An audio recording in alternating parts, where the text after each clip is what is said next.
Welcome to REI Partners. We help everyday people build wealth through real estate. Learn, invest, grow. Follow us to start your journey.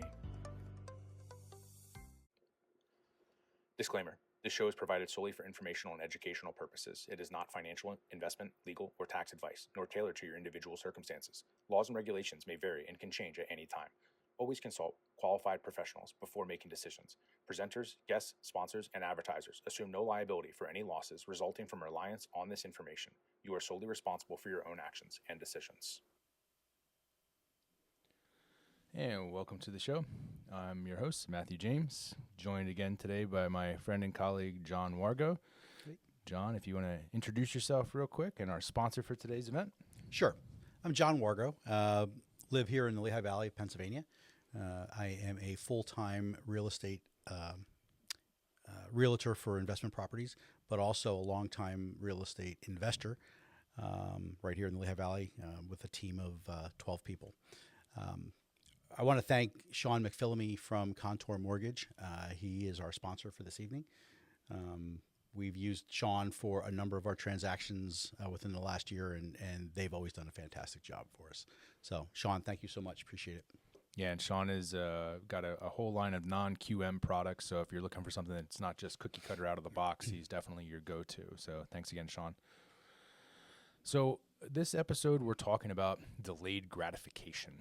You might remember last episode, we were talking about defining your why, kind of setting our North Star, if you will, and navigating down the road or down the path to our why. And the reality is, though, unless you're going to be patient and wait for it, your why is really not going to matter, right? If you try and chase that why immediately without putting forth any effort or planning into the steps and waiting for the things to kind of come to fruition, you're going to kind of drown pretty quickly. Wouldn't you agree? Yeah, absolutely. Delayed gratification, best way. I mean, I'm a foodie. You put the flour, you put the sugar, you put the eggs, you put everything on the table. You don't just eat it. You got to mix it all up, and it takes an hour, and you got to bake a cake first before you can eat it. It takes that delayed gratification pays off. I guess you could say discipline, right? Exactly. It's discipline, self-control. It's probably a lot of prefrontal cortex development there, right? So, if you played a lot of football in high school and had a lot of concussions, maybe it's a difficult or challenging prospect for you. But yeah, so delayed gratification, it's choosing the long-term gains over what might feel like short-term wins. Mm-hmm. This is a really challenging trait for a lot of people, especially in the society in which we find ourselves today, right? Where it's instant gratification. Yeah. It's 2-day Amazon shipping. I now saw that even I'm getting 1-day Amazon shipping on occasion for my business, which is great from a business perspective. Not so great when it comes to trying to, save your money and not rack up your credit card debt, right? Well, let's go back to when I was a kid where I had to wait 10 minutes for a hot dog to get cooked. I think when you were a kid, you had to mail order Sears, right? And they would we ship did. It to you. Yeah, we did. But no, I can remember as a teenager going to 7-Eleven to watch the microwave cook a hot dog because it was like a TV. Like we all stood around and watched it. It was amazing that in 1 minute you could have a hot dog. Yeah, gone are the days of watching paint dry for entertainment. So yeah, I think it's societal standards as a whole. We've shifted further and further away from delayed gratification and more into instant gratification, right? And that's the name of the game for a lot of businesses these days. Is how can we solve a problem and solve it faster than anyone else can, and that can be our kryptonite, right? So why does this matter, right? Well, when you're planning these goals and you're setting forth these paths that you're going to try and follow and from point A to point B, there's a lot of shiny objects along the way. And if you're constantly going after that shiny object, I like to use the analogy that humans are like bass or crows, right? Mm-hmm. If it's shiny and it's moving, I'm going to go after it, right? Yep. And so if you can control those impulses, you're more likely to succeed. And so the Stanford study, I believe it was, where it was the marshmallow test, right? Where they essentially put a marshmallow in front of a young child, I think a 3 to 5 year old child might have been, and hey, you can have this marshmallow now, or if you wait 15 minutes, you can have 2 marshmallows. And they did this study where they followed up with these kids later in life. Yeah, it was a long-term. It was a long-term study. It was like 20, 30 years, I think. And there was a direct correlation between the children that waited and got the 2 marshmallows and their level of success as far as our standards are concerned of, profession or monetary value in later in life. So it's linked. It's now, proven to be linked to higher income, better health, and stronger relationships. Yeah. Right? Because you're enduring that pain, that short-term pain for the long-term gain. So we see it a lot with bodybuilders or gym rats, as they're called. No pain, no gain. There's a reason that's a saying, right? Yeah. So how do you build this? Well, it's a self-discipline. It's pure and simple, right? You need to condition yourself to avoid the shiny objects, to avoid that instant gratification, that big hit of dopamine that you get from buying something or doing something, and recondition yourself to actually see a progress bar that every time you don't do that hit of dopamine, that bright shiny object, that you're clicking one step further on this progress bar towards your why.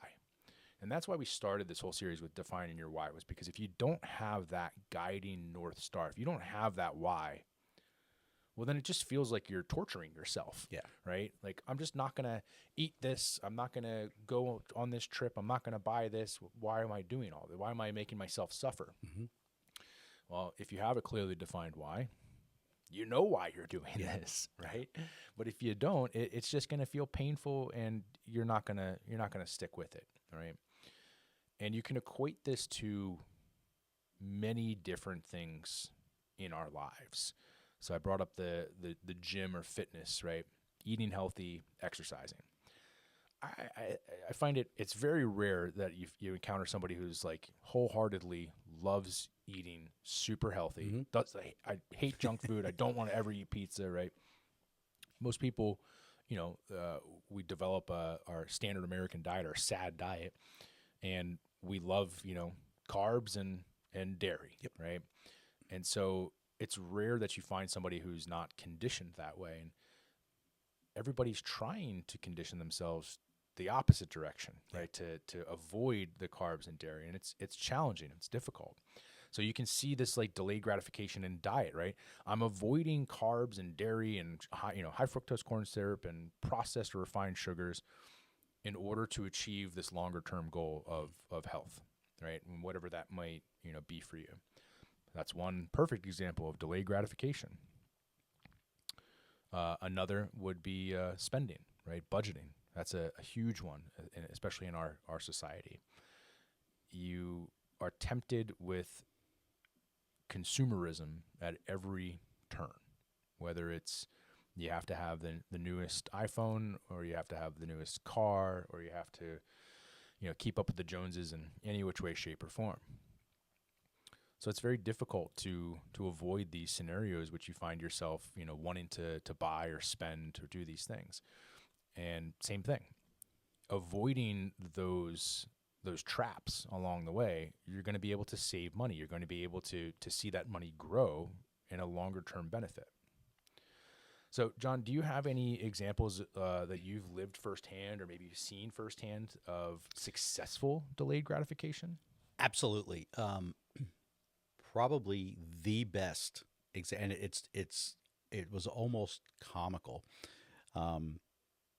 Guy that I used to work with had a goal to retire at age 42.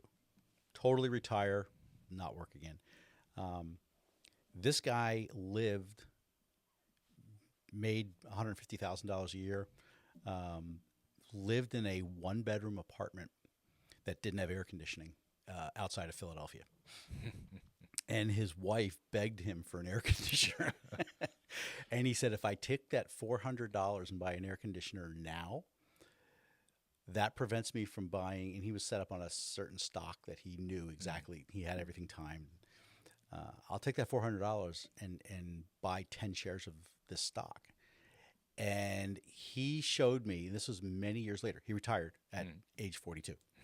And he showed me the stocks that he bought that month that were at that point had gone, this 5-6 years down the road, were now worth $53,000. It split, it jumped, it split again, it jumped, went public, and he said that's why you have to be disciplined. That was his mindset. And his biggest, the biggest lesson that he gave me was, and this goes what you're saying about the shiny object syndrome.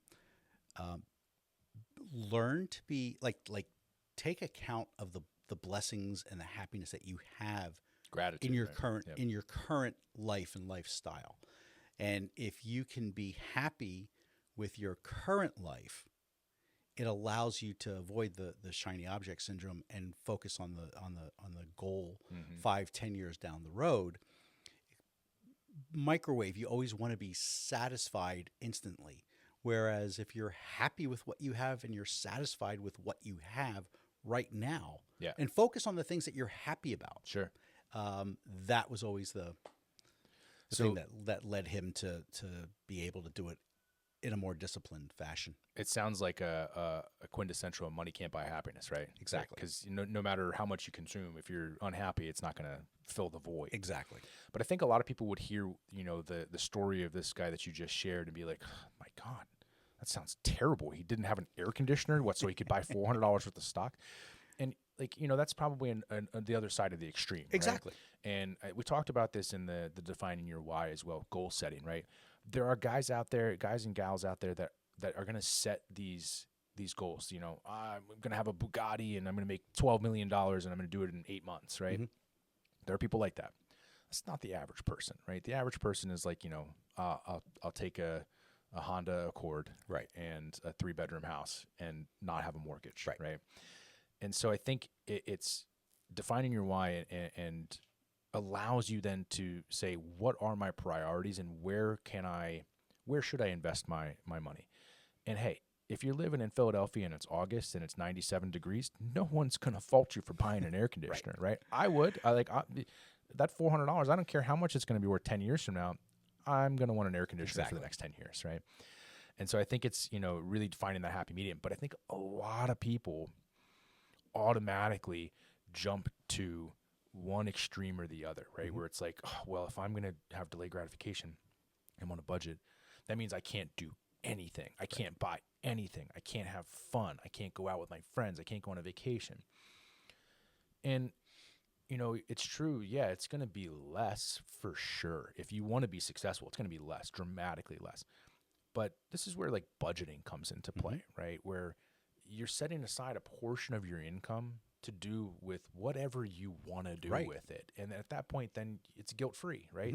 This was what I set aside. That's my plan, right? Yep. So whether it's an air conditioner or it's, a vacation or it's going out to dinner or going to a show, whatever it may be, you've allocated for that. That was part of your plan. You don't have to feel guilty about it. So the pitfall that people, really seem to get trapped into is all of this sounds good. I'm going to delay gratification and I'm going to eat healthy. I'm going to exercise. It's like your New Year's resolutions, right? Like all over again. I'm going to eat healthy starting January 1st and I'm going to start exercising, right? I'm going to budget. I'm going to tell myself no. And, it's a challenge. That's why we started this conversation saying this is a very difficult thing for people to achieve. So one of the biggest pitfalls in my mind is that people get stuck with that instant gratification and they don't pause. There's no pause. There's no oh, I think I might want this. And then they're on Amazon. It's like click, click, click. The barriers aren't there, right? There's no walls to stop you. You need to create those barriers and those walls. And we'll talk about what that looks like, how you can create that. But we have a question first. So Ashley, we have a question. So hearing about creating barriers and talking about budget, With all the social media hype around overnight success, how can you potentially keep yourself grounded in long-term thinking in addition to those items that you just talked about? The simplest way for me is this. I'm not an overnight success. If I, like, John, are you an overnight No, success? not at all. Okay, so if you're not an overnight success, that means it didn't happen. You're not an overnight success. So to think that it's going to happen, why? Just because you deserve it, or luck? It's never the case, right? It's like winning the lottery. It is, and you got to remember, a lot of the folks that might be listening that are in that age bracket where they are starting to have some discretionary income to afford an investment property may have remembered the .coms when 18-year-olds were becoming millionaires overnight. Well, we got crypto now. And we had, I was just going to say, and now we're into the crypto. Mm-hmm. So, but the truth of the matter is, like, yes, there are a percentage of people that are lucky, right? Mm-hmm. There's somebody that wins the Powerball twice a week, right? So yeah, there is that percentage, but the statistics or the likeliness of that occurring are so few and far between, and they are zero if you're not actively involved, right? So I'll bring up the lottery again. Like, you can't win if you're not playing, right? So the way I look at it is that's static. The short-term success or overnight success is static. It's the outliers. It's the 1 in a million. If you want to dream, feel free to dream. If you want to achieve, you actually, want to get to that, right? Chances are it's not going to be easy. It's not going to be quick. It's probably going to be painful. It's probably not going to be fun. Actually, I can pretty much promise you all of those things that it's not, right? But I think you have a much higher rate of achievement. Success. Yeah, exactly. Yeah, I mean, you're going to win $800 million. You're going to play a $5 ticket on that, or you're going to set a plan to make $150,000 a year in passive income from real estate. Yeah, one of them is achievable. They're both achievable, but the chances. Yeah, one is 1 in 100, 300 and something million. Exactly. The other is 1 in 3. Yeah. Yep. I like those odds a lot better. Yeah, exactly. Right? So I think that is how I look at the overnight short-term success, and especially on social media and influencers, and in front of their private jets or their rented private jets, right? That's static. That's noise to distract you, to keep you consuming, and to probably get you to buy something that they're trying to sell you, a course or something along those lines. So barriers, walls, we were talking about. I think that's the number one problem that people have with self-discipline, with delayed gratification, with impulse control overall, right? It's just there's nothing that's making me stop, reconsider, and have to wait. So I'm sure, John, definitely have heard this in your lifetime. Maybe some of our listeners haven't, but I got to sleep on it. Mm-hmm. There's a reason that was or is a thing. Yeah. I'm going to sleep on it. All right, give me the night. I'm going to sleep on it, because that delay allows all of your priorities to settle in. It allows logic and rationale to take over, and it diverts from the dopamine centers of your brain that are like, oh yeah, this would be great, amazing, feel great, and it starts to operate from a different part of the brain. So how do we create this scenario where it's, I got to sleep on it? You have to create some barriers. What does that look like? Well, maybe you delete Amazon from your phone, right? This is a simple one that I had seen. Our phone is so easy and it's always with us. Laptop, still easy, not always with us. Right. So if you want something and you're at a friend's house and they're like, oh my God, I got this new, thingamadoo, you should get one. Oh man, that's amazing. I want one of those now. Yeah. All right. Well, now I can't just put it in my shopping cart and order it and have it delivered to my house tomorrow. I have to make a note about it. Right. Then when I get home and I get a shower and I'm brushing my teeth and I go, oh yeah, I got to order that. And I'm going to go down to my office and, no, I'm not going to go down to the office. Right. Okay, I'll do it tomorrow. And then tomorrow comes, I'm like, I really don't need that. Right. Boom. There's a wall. Yep. There's a barrier. So how can we place these barriers in our lives that allow us that space, that gap between instant gratification and long-term gain. Mm-hmm. Well, that was one example. John, do you have any examples of maybe like barriers that you've placed in your life? Yeah, accountability. Run it by somebody. Run it. Love it. And that's and the more hawkish, the better. Exactly. You met my wife. No, I mean, seriously. I mean, she's an accountant by trade, and she knows where every dime goes. And if there's ever a purchase that I'm considering, I absolutely run it by her, even if it's just something small. It's just, you think I should buy this now, and I always get well, why do you need it? It's like, well, I don't need it. I want it. And there's your accountability. An accountability partner, especially for larger purchases, your cars or a property that you may you fall in love with mistake number one. Yeah, sure. Goes to get your heart. Emotional. Yeah. But you're looking at a property and you really, really want it. Run it by somebody. Get pushback. Ask for pushback. Yeah. That'll help. Yeah, it's kind of like having a sponsor, right? If you're AANA, exactly. It's I'm having these thoughts. Yep. Can somebody help me reaffirm that I'm on the right path here? I think that's a great way to do it. Another thing that is a good option. So in addition to barriers, we want to actually make the wins easier, right? So instead of just putting a wall between you and that instant gratification, we want to make the long-term gratification, the delayed gratification, easy. Right. And so we can do things like automation, right? So obviously we all have online banking. Everything is digital. It's so easy. There's no excuse. It's not like you got your paycheck in the mail. You had to go to the bank and you had to, can I split my check into here and I need to take some cash out? There's nothing. Do you know David Goggins by any chance? I don't. David Goggins is a absolute beast of a entrepreneur and former service member, health nut.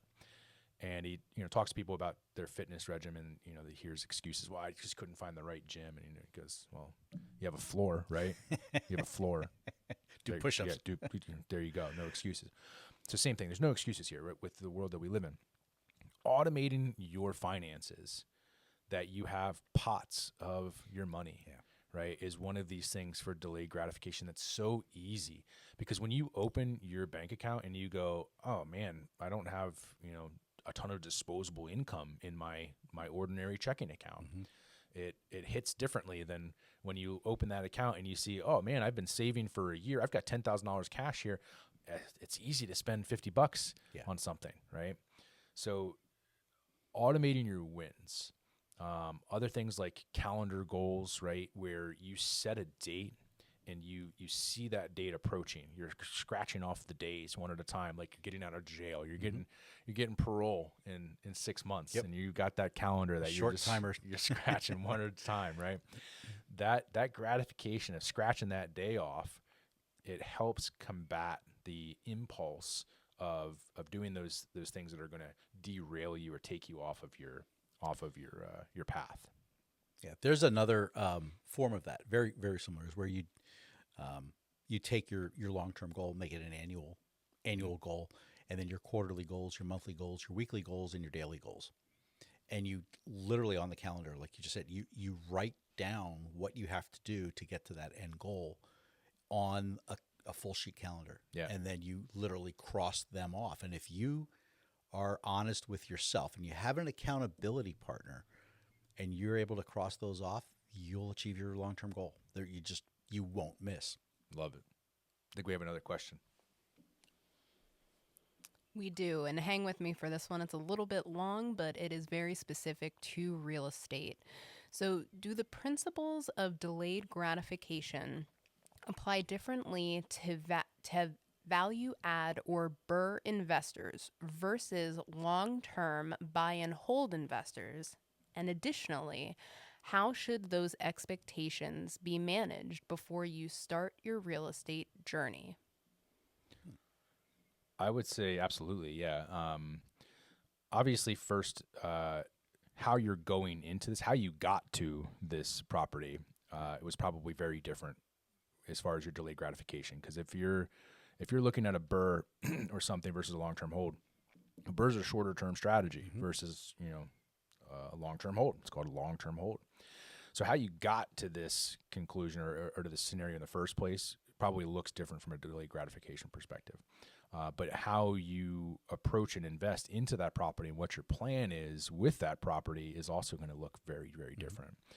John, do you have any input on this? Yeah, in particular? I also think it's what I see most often is it's very dependent on the investor's resources.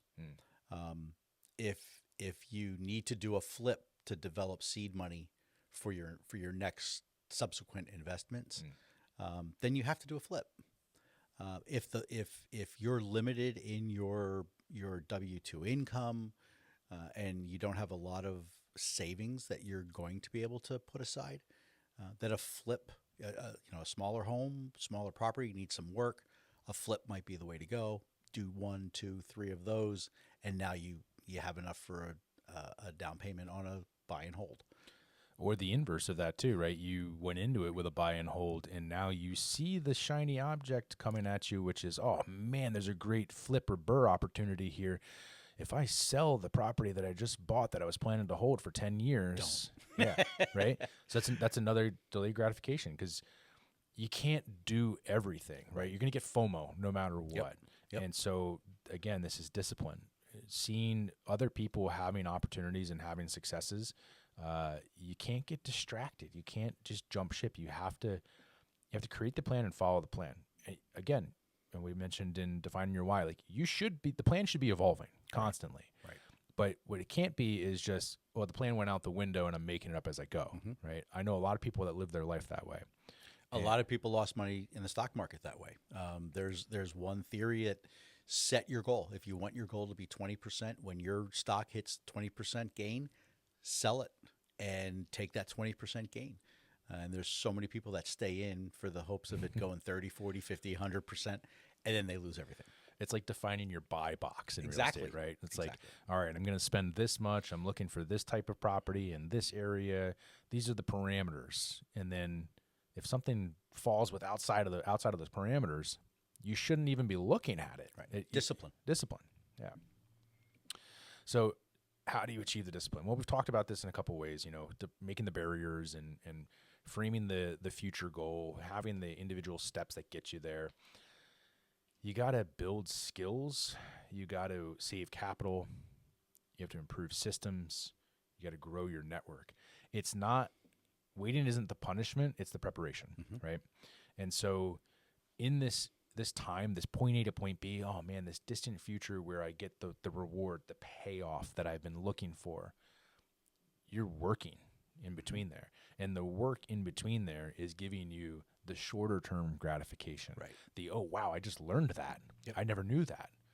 Oh man, I just made this network connection. This person is going to be a huge resource for me moving forward, right? I've been, oh man, I hit my initial savings goal. I hit that first benchmark.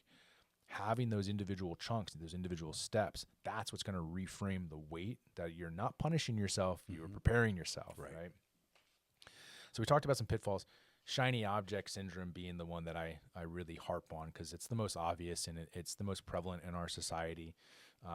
The other that we kind of mentioned was comparison traps. And so we had one question about, your overnight successes.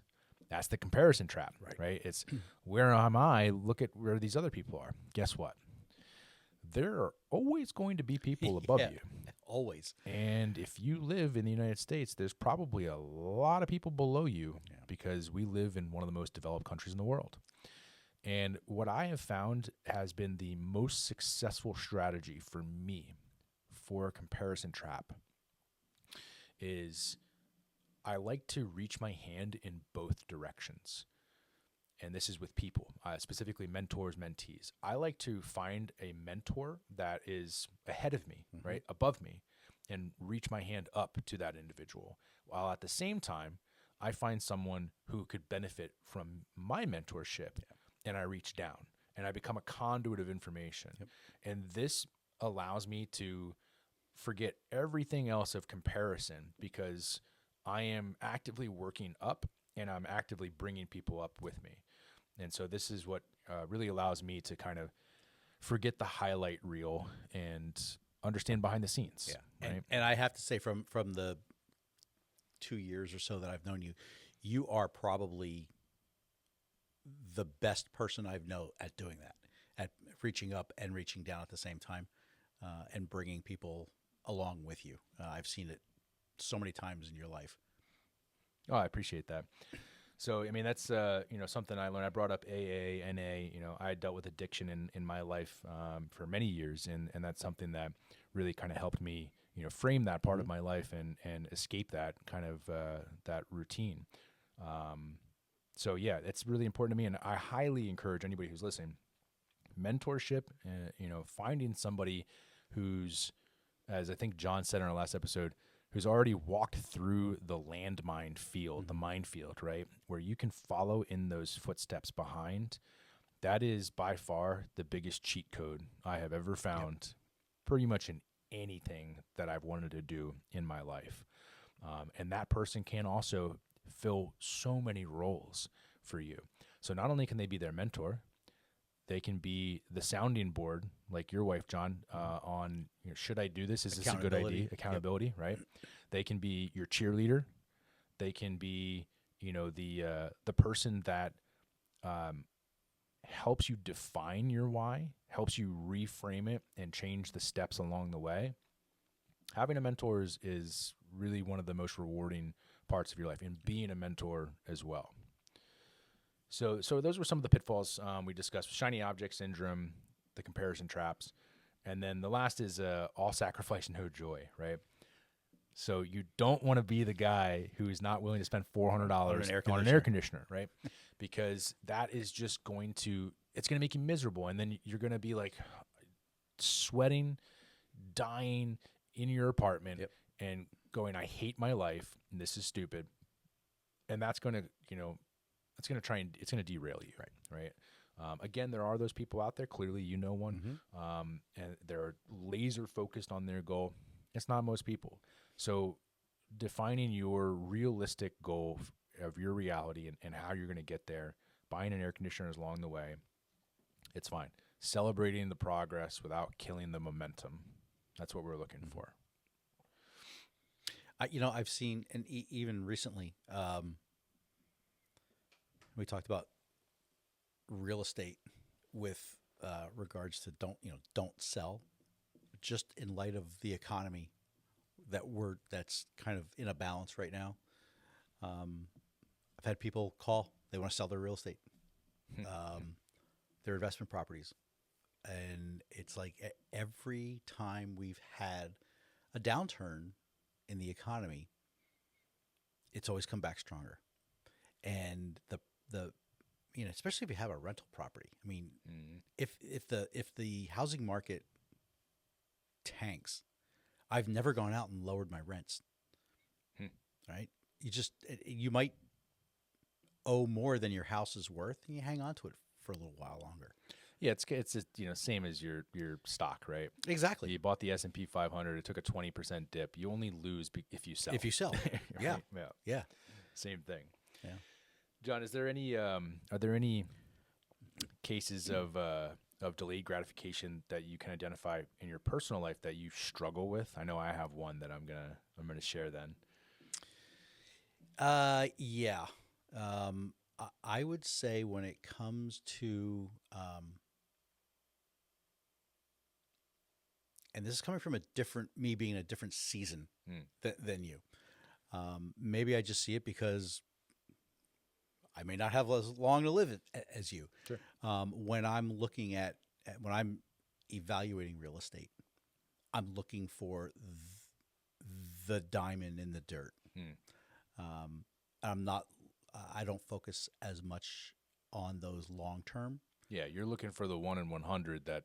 Exactly. Yeah. Exactly. Where the seller doesn't know the value, didn't know the value of it, or just offered it for a lower price, and I look for those. That's not smart. I struggle with that. okay, I'm 60. Doesn't mean it, 10 years from now, that's long term. Mm-hmm. It's still long term.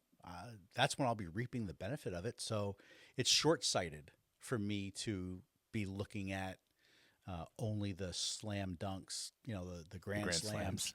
Yeah. Yeah. It's very short sighted of me, and I struggle with that.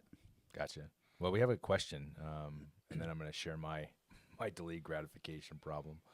So then at what point does delayed gratification start to blur with just bad investing in general, and how do you block out that noise? Yeah, that's a great question.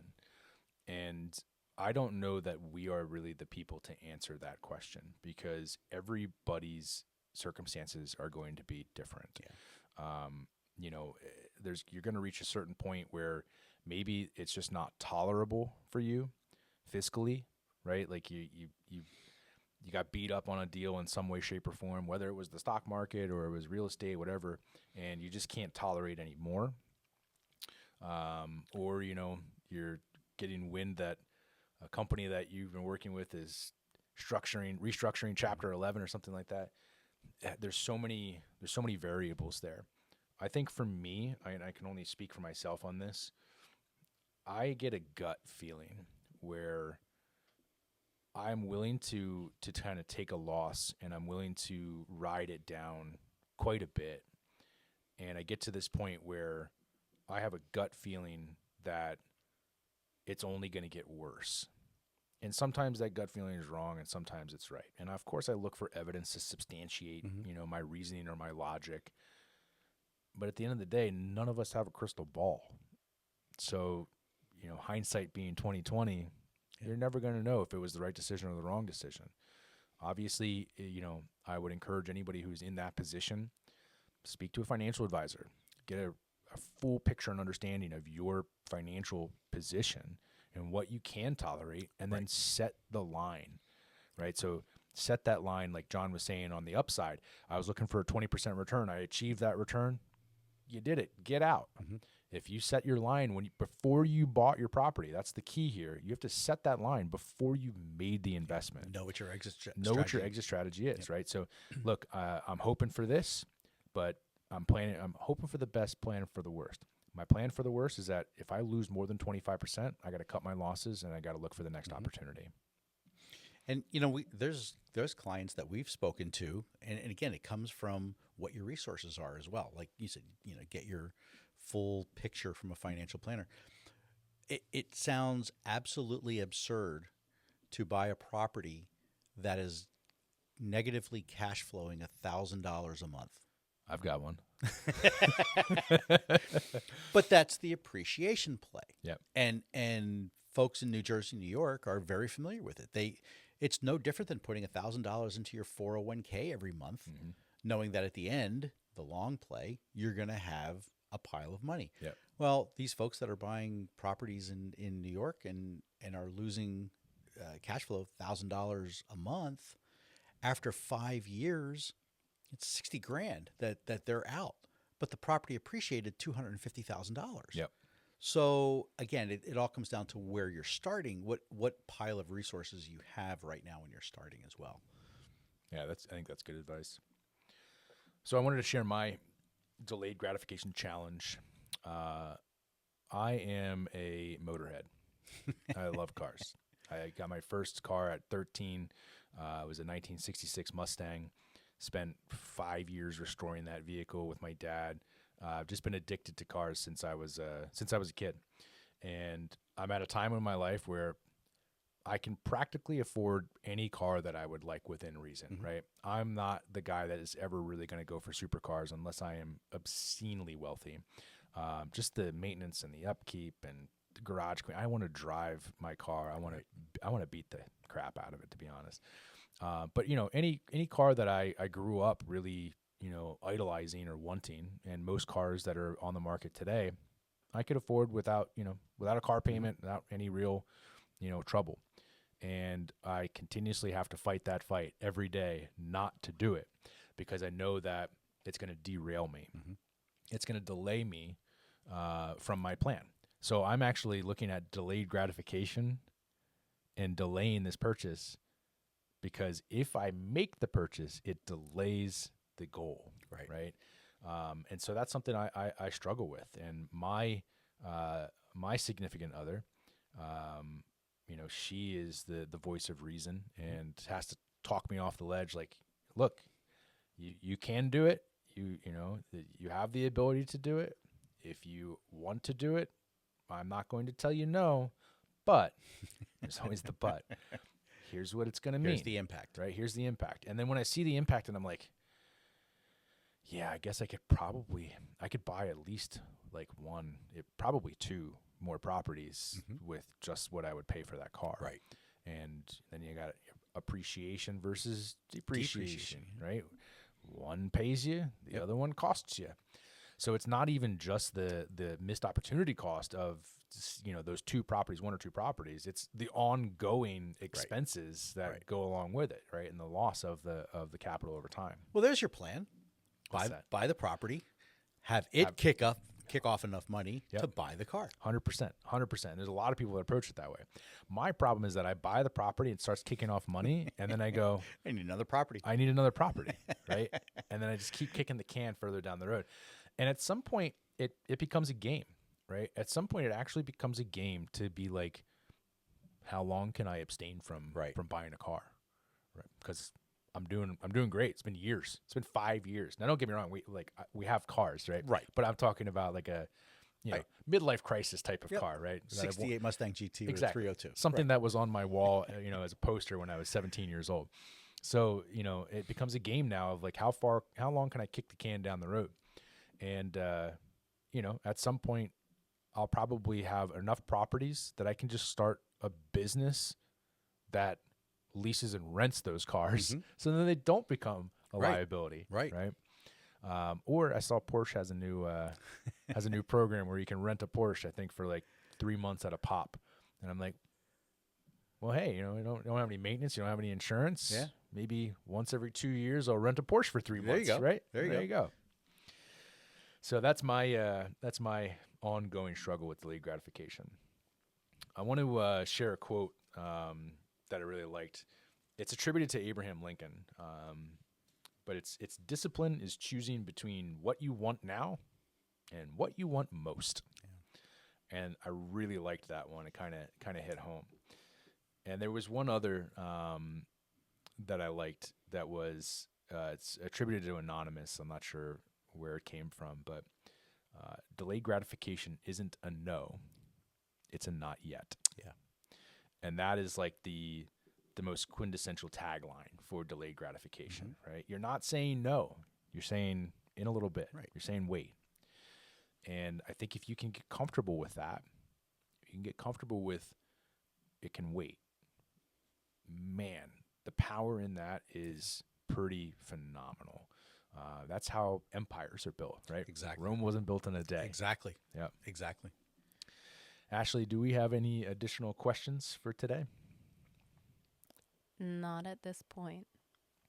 John, you have any more anecdotes you'd like to share? Yeah, sure. There was a guy that I worked with who was on a goal kick.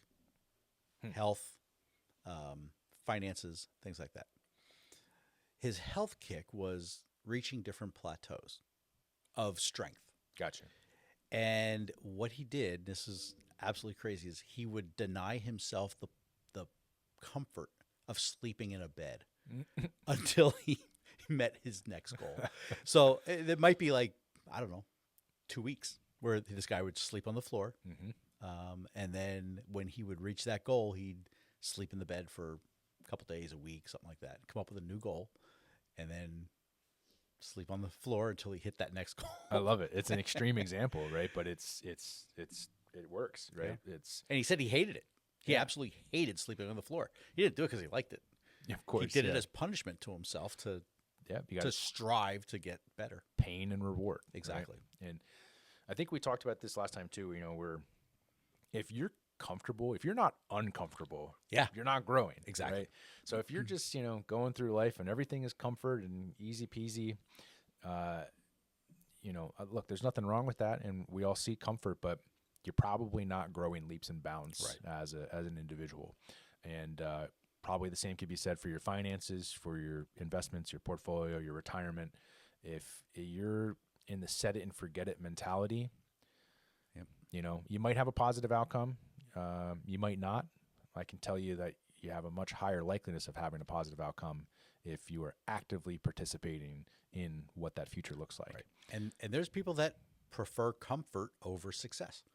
Yeah, and that's fine. And then there's the people that can, walk that fine line in between, right? Because it's okay to have an air conditioner, right? But it's not okay to spend every penny you have and not plan for the future, right? Well, I think that brings us to the end of our show for today. We'd like to thank our sponsor again from Contour Mortgage, and thank you guys for joining us for our second episode. Our next episode is going to be in 2 weeks, and that's going to be some financial literacy. We're going to be talking about some of the terminology and the basics and helping you guys understand the terminology, the mechanics, and some of the strategies on how we can start building wealth through real estate. Are we going to use the whiteboard? I think we're going to be using our iPad whiteboard. Yeah. High tech. Yep, high tech. So thanks for tuning in, everybody, and enjoy the rest of your night. Thanks a lot.